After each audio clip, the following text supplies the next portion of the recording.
कहते हैं कि अमावस्या की रात काली शक्तियां अपने चरम पर होती हैं और अपने लिए शिकार की तलाश में रहती हैं। इसलिए कहा जाता है कि अमावस्या की रात बहुत सावधान रहना चाहिए और भूल कर भी रात के अंधेरे में बाहर निकलने की गलती नहीं करनी चाहिए। लोग जब ये सब बातें बोलते थे तो मुझे ये महज उनका अंधविश्वास लगता था।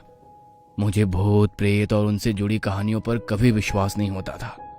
लेकिन मेरी जिंदगी की उस एक अमावस्या की रात ने मेरी सोच को हमेशा के लिए बदल कर रख दिया। बात तब की है जब मैं 17 साल का था। गर्मियों के दिन थे।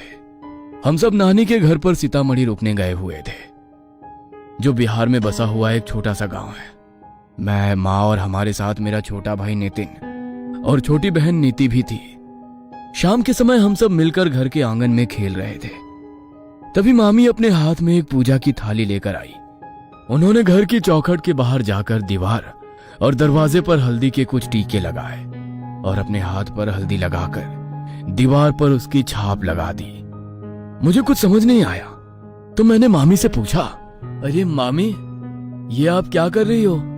घर के बाहर ये हल्दी के टीके क्यों लगा रही हो? तभी नानी अपनी लाठी के सहारे चलती हुई आंगन में आई।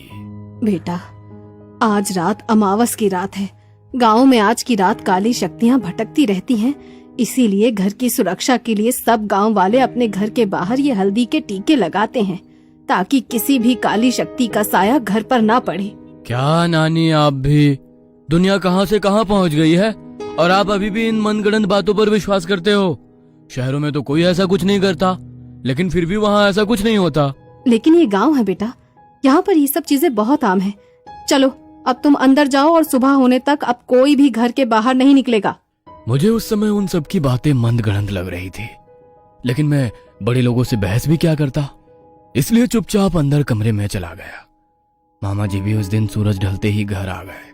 गली के बच्चे जहाँ रात तक गली में खेलते रहते थे, आज शाम के 7 बजे ही वो गली भी एकदम सुनसान हो गई।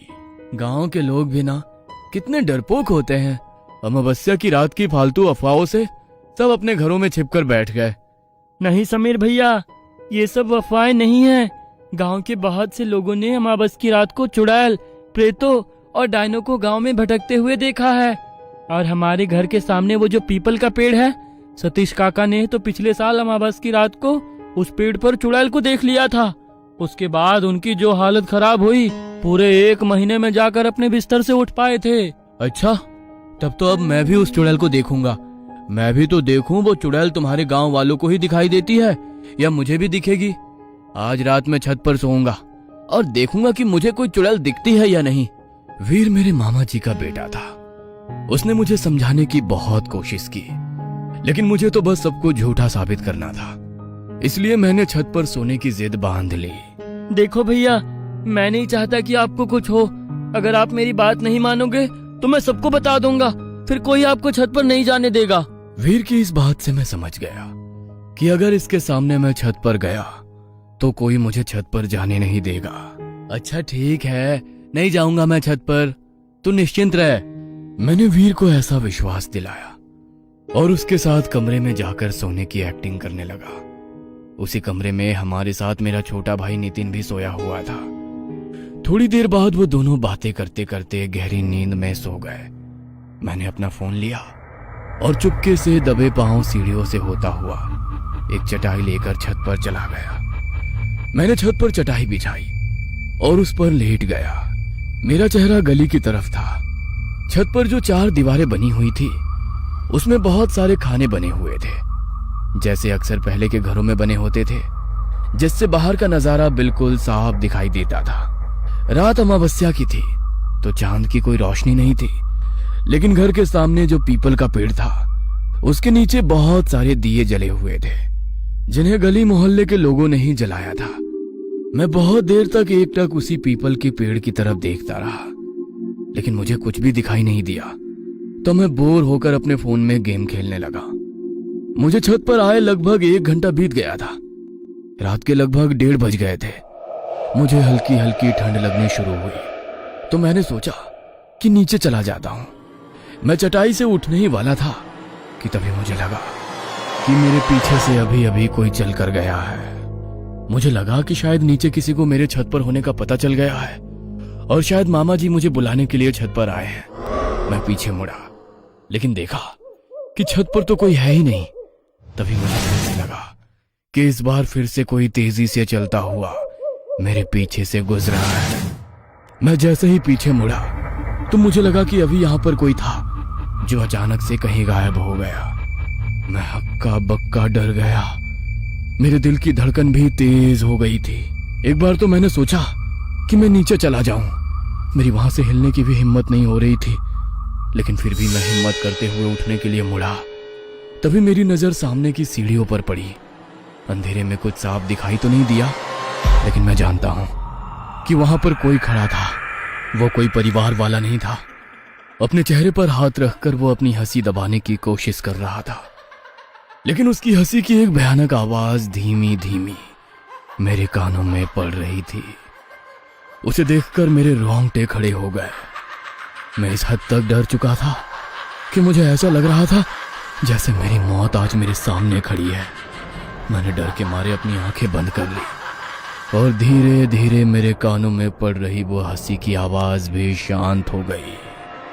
मुझे लगा कि वो मेरा वहम था, इसलिए मैंने हिम्मत करते हुए अपनी आंखें खोली तो एक बेहद भयानक आदमी जिसका चेहरा बहुत ज्यादा डरावना था और उसके शरीर पर सिर्फ एक फटा हुआ कपड़ा लिपटा हुआ था। वो ऐसा लग रहा था मानो किसी ने कब्र से खोदकर किसी के मुर्दे को बाहर निकाला हो। वो बहुत तेजी से मेरी तरफ हवा की गति से दौड़ता हुआ आया और मेरे शरीर से आर पार हो गया। डर के मारे जो मेरा हाल था वो मैं बयां भी नहीं कर सकता। मैं समझ में नहीं पा रहा था कि मेरे साथ अभी अभी ये क्या हुआ कि तभी फिर से मुझे अपने पीछे से उसी की हंसी की आवाज सुनाई दी। मैं इतना डर चुका था कि अब फिर से पीछे की तरफ भी देखने की हिम्मत नहीं हो रही थी कि तभी वो आवाज धीरे धीरे तेज होने लगी, मानो वो बढ़ता हुआ मेरी तरफ ही आ रहा था। मैंने जरा सी गर्दन घुमाई तो वो बिल्कुल मेरे बगल में बैठा हुआ मुझे ही घूर रहा था। मैंने बहुत जोर से चिल्लाने की कोशिश की, लेकिन मेरी आवाज मेरे गले में ही दबकर रह गई। तभी वो उठा और छत की दीवार की तरफ भागता हुआ छत से नीचे कूद गया। इससे पहले कि मैं इस सदमे से उभर पाता, तभी मुझे गली की तरफ से पायलों की आवाज सुनाई दी। मैंने मुड़कर गली की तरफ देखा तो मेरा ध्यान सीधे पीपल के पेड़ पर पड़ा। मैंने जो उस रात अपनी आंखों से देखा वो मैं कभी भूल नहीं सकता। पीपल के पेड़ से लटकी हुई एक चुड़ैल मेरी ही ओर देख रही थी। वो मेरी ओर देखकर बहुत ही भयानक तरीके से हंसी। तभी मैंने देखा कि पड़ोस में रहने वाले मेरे मामा जी के दोस्त सतबीर सिंह अपनी साइकिल पर आ रहे थे। शायद वो कहीं काम से गए थे और काम से लौटने में उन्हें बहुत देर हो गई थी। वो अपने घर की तरफ बढ़ रहे थे, लेकिन बहुत घबराए हुए थे। तभी वो साइकिल चलाते हुए उसी पीपल के पेड़ के पास पहुंचे। मैंने देखा कि अब वो चुड़ैल वहां पर नहीं है, पर सतबीर मामा जी को वहां पर देखकर मेरी रूह कांप रही थी। मैं जानता था कि वो मामा जी को नुकसान जरूर पहुंचाएगी। मैंने डर के मारे कुछ पलों के लिए अपनी आंखें झपका ली, लेकिन जब दोबारा आंखें खोलकर देखा तो ना तो वहां पर सतबीर मामा जी थे और ना ही वो चुड़ैल पेड़ पर लटकी हुई थी। मुझे लगा कि अब सब कुछ बिल्कुल शांत हो गया है और सतबीर मामा जी भी अपने घर पहुंच गए हैं। मैं थोड़ा निश्चिंत हो गया, लेकिन तभी मुझे गली से एक अजीब सी आवाज सुनाई दी। मैंने चार दीवारी के उन खानों से पीछे गली की तरफ देखा तो वही चुड़ैल अपने हाथ में किसी के मांस का टुकड़ा लिए खाती हुई भाग रही थी। उस मांस के टुकड़े से खून गिरकर नीचे फैल रहा था। उसने मुझे भयानक तरीके से हंसते हुए देखा और मानो तेजी से दौड़ती हुई हमारे घर की तरफ आने लगी।